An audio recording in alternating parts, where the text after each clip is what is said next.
Prince মুভিটা কি খুব খারাপ? খুবই খারাপ? আসলেই কি খারাপ? এটা নিয়ে আজকে আলোচনা করব, সমালোচনা করব। হ্যালো বন্ধুরা, আজকের আওলা জাওলায় আপনাকে স্বাগতম। আজকের আওলা জাওলায় এই প্রিন্স মুভি নিয়েই আলোচনা করব, সমালোচনা করব।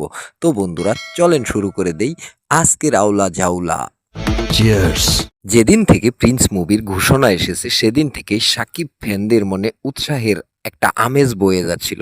শুধু সাকিব ফ্যান বললে ভুল হবে, সারা বাংলাদেশের সিনেমা প্রেমী মানুষদের মধ্যে একটা উল্লাসের আমেজ বয়ে আসছিল যে শাকিব খানের প্রিন্স মুভি আসতেছে।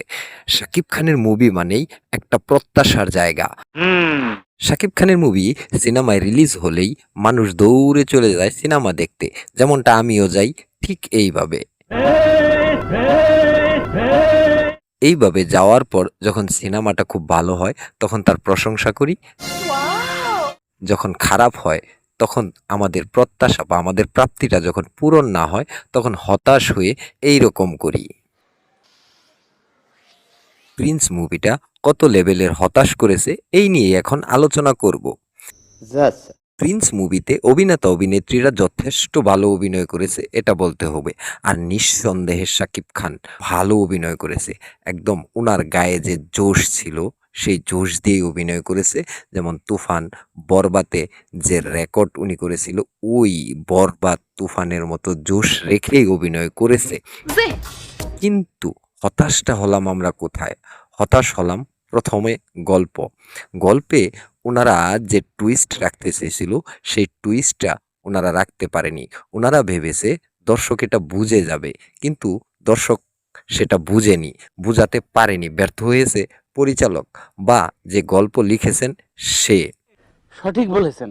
প্রিন্স মুভিতে চরম লেভেলের হতাশ করেছে বিএফএক্স। এই মুভির বিএফএক্স দেখলে মনে হবে সস্তা বিএফএক্স। এত সস্তা বিএফএক্স গুলা আমরা অনেক মুভিতেই দেখেছি বাংলাদেশের, যা অনেক আগে। এখন 2026 সালে এসে এই ধরনের বিএফএক্স দর্শক গিলে নাই, তাই আমরা হতাশ। দর্শক হতাশ, সবাই হতাশ, হল মালিকরাও হতাশ। Sorry, I am very sorry. Shakib Khan সাংবাদিকদের সাক্ষাৎকার দেওয়ার সময় ক্ষমা চেয়েছেন সবার কাছেই, আর এর জন্য হল মালিকরাও খুশি হয়ে গেছেন। কিন্তু শাকিব খান ক্ষমা চাইলেন, সবকিছু ঠিক আছে। আমি শাকিব খানকে বলবো যে উনি যখন গল্পটা শুনেছেন তখন নিশ্চয়ই শুনেছেন, আর শুনেই তো উনি অভিনয় করা শুরু করেছেন। তাহলে এরকমটা কেন হলো? তবে ভাই শাকিব খান যে মেগাস্টার, উনি ক্ষমা চেয়ে সেটা প্রমাণ করে দিয়েছেন। প্রিন্স মুভির মতো মুভি উনি করুক, সমস্যা নাই, কিন্তু গল্পটা যেন ঠিকঠাক হয়। আর প্রিন্স মুভির যে গল্পটা সেটা হতে পারতো মাস্টারপিস একটা গল্প, যদি গল্পটা সুন্দরভাবে সাজাতে পারতো।